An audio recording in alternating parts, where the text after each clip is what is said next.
Bom dia, Cláudia. Eu quero iniciar consignando uma vez mais a minha admiração e o preito da minha saudade por Silvio Santos.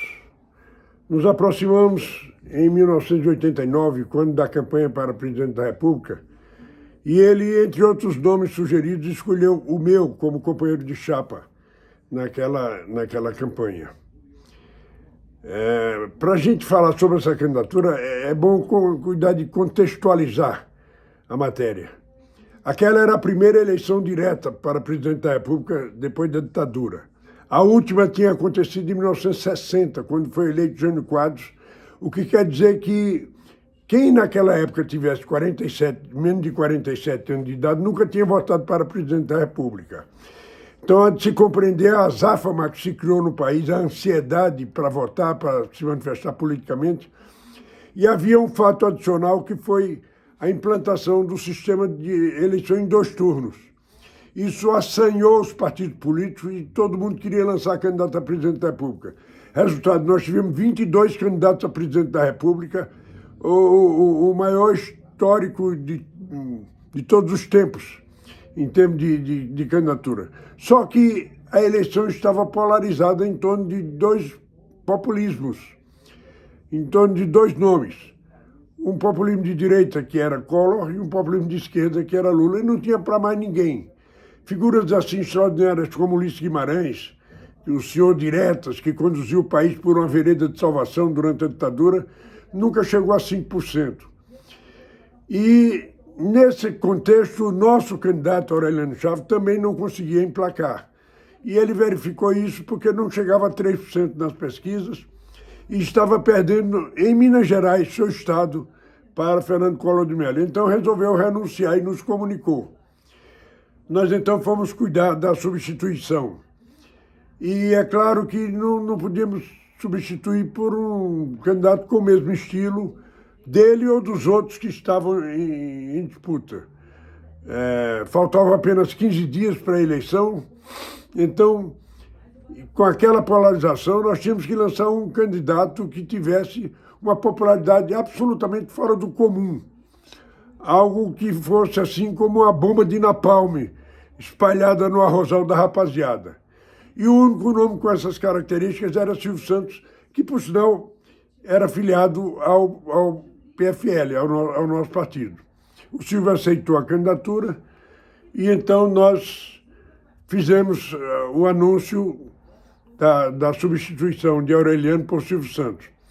Quando o assunto chegou a público, imediatamente armou-se uma conspiração diabólica, implacável, para impedir o Silvio de chegar às urnas, porque sabia que se ele chegasse às urnas seria imbatível. E aí, então, essa conspiração era conduzida por 3 figuras de proa da sociedade brasileira na época. Era Roberto Marinho, da Globo, Antônio Carlos Magalhães, ministro das Comunicações e chefe do PFL, e o ministro Leitão de Abreu, que tinha sido ministro-chefe da Casa Civil de Médici e de Figueiredo e que Hélio Gaspari considera o ministro da Casa Civil mais poderoso de todos os tempos. Bom, então esse grupo se organizou e a conspiração era montada em 3 tempos. No primeiro momento, impedir que a gente tivesse a nossa própria legenda do PFL. Em segundo, se isso desse certo, impedir que nós conseguíssemos qualquer outra legenda, porque na época era permitido mudar de partido até a véspera da eleição. E, por fim, se tudo desse errado, impedir o Silvio de ser candidato na Justiça.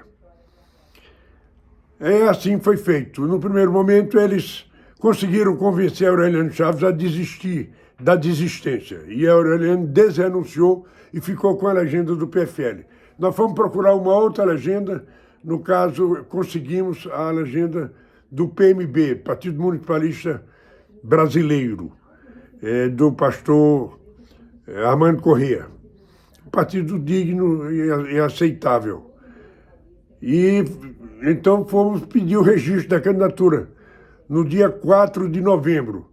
A decisão do tribunal sobre o registro aconteceria no dia 6 e a eleição seria no dia 15 de novembro. Tudo muito exíguo, muito apertado.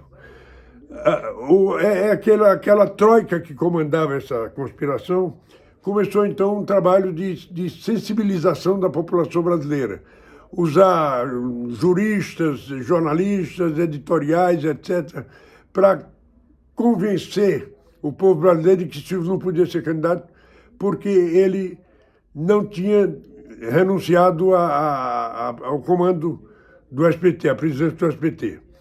Isso não deu certo porque Silvio não era presidente do SBT. Silvio era o acionista majoritário. E a lei não tem provisão sobre acionista majoritário. O presidente responsável pelo SBT chamava-se Eleazar Patrício da Silva. Então essa coisa não colou, eles inventaram um outro pretexto, que foi a questão de o partido não ter realizado convenções em 9 estados da federação. Com isso, levaram ao tribunal essa proposta que não tinha cabimento, por 2 razões. Primeiro, o partido já tinha um candidato lançado. Esse partido que diziam que era inepto, que não podia lançar candidato porque não tinha realizado convenção, tinha um candidato que era o Armando Corrêa, que estava já registrado no tribunal, já tinha o nome na cédula, já tinha os espaços no rádio e na televisão garantidos pelo TSE. Então o Silvio apenas substituiu uma candidatura legítima. Mesmo assim, eles continuaram com a tese de que o partido era inepto para lançar candidatos. Uma ideia que foi levantada pelo Eduardo Cunha, que depois veio a ser presidente da Câmara dos Deputados e acabou sendo preso, etc. Bom, o resultado é que, com base nisso, que feria, inclusive, o devido processo legal, que é uma pedra angular do direito, porque aquilo não estava em questão, tá? Aquilo entrou incidentalmente. Mas, enfim, eles conseguiram. Por quê? Porque o Leitão de Abreu tinha um controle absoluto sobre o TSE na época. O presidente do TSE, Francisco Zezé, tinha sido chefe de gabinete dele quando ele foi presidente do Supremo. Os outros ministros, os outros 6 ministros, todos eram, de alguma forma, ligados ou dependentes do Leitão de Abreu. O fato é que conseguiram impedir na justiça a candidatura de Silvio Santos. Nós perdemos um grande candidato, o país perdeu um grande governo. Eu acho que Silvio era um dos mais indicados, se não o único, para enfrentar a crise que o país vivia naquele momento. Só para ter uma ideia, a inflação era de 90% ao mês. Hoje a gente está questionando uma inflação de 4% ao ano. Naquele tempo era 90% ao mês. E o pior de que tudo, ninguém queria mais trabalhar.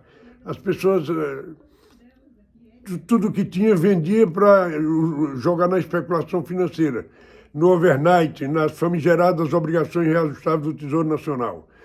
Tudo menos trabalho. Acontece que sem trabalho, sem produção física, de bens físicos ou de serviços, o país não ia sair do buraco nunca. Por isso que o Silvio era a figura importante naquele contexto, porque a depressão era psicológica também. Era uma sensação de que tudo seria inútil, não adiantava. O Silvio tinha 3 elementos importantes. No caso, a sua capacidade motivacional, que é indiscutível. Segundo, o talento administrativo que ele tinha. E terceiro, o exemplo de vida pessoal, como argumento para induzir as pessoas a acreditarem de novo no trabalho. E ele entrou com algumas propostas, que eu diria, luminosas. A primeira delas foi investir na construção civil, zerar o déficit habitacional, que era um sonho que ele alimentava desde os tempos de apresentador, dar uma casa para cada brasileiro. Então, você construía milhões de casas e o setor da construção civil é o que mais emprega. Com isso, você ampliava o mercado interno e ele estabelecia relações com outros setores da produção, porque a construção civil é articulada com outros setores da Constituição Civil. Esse ponto de zerar o déficit habitacional era um ponto sagrado para ele. E depois ele criou o sistema, propôs, não chegou a exercer o mandato, ele propôs um programa de renda mínima. Isso que hoje é chamado de Bolsa Família, que no governo de Bolsonaro tinha outro nome, isso tudo foi proposto inicialmente possível. E, por fim, a redução do peso do Estado.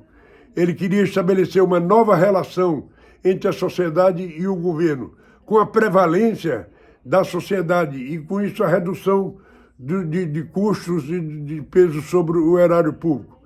Ele queria fazer uma operação reversa em todas as políticas públicas, a partir dos resultados obtidos. Seria, a meu ver, um governo absolutamente extraordinário. Infelizmente, não conseguimos, isso gerou uma frustração, uma decepção muito grande no povo brasileiro, e nós também nos sentimos, porque passamos por toda uma série de constrangimentos para aquilo. De tudo resultou, pelo menos, uma amizade que eu tratei com o maior carinho, eu sei que da parte dele também, e além do mais a sensação do dever cumprido. Cabe aqui a palavra do poeta Fernando Pessoa: Deus ao mar o abismo e o perigo deu, mas nele é que espelhou o céu. Muito obrigado.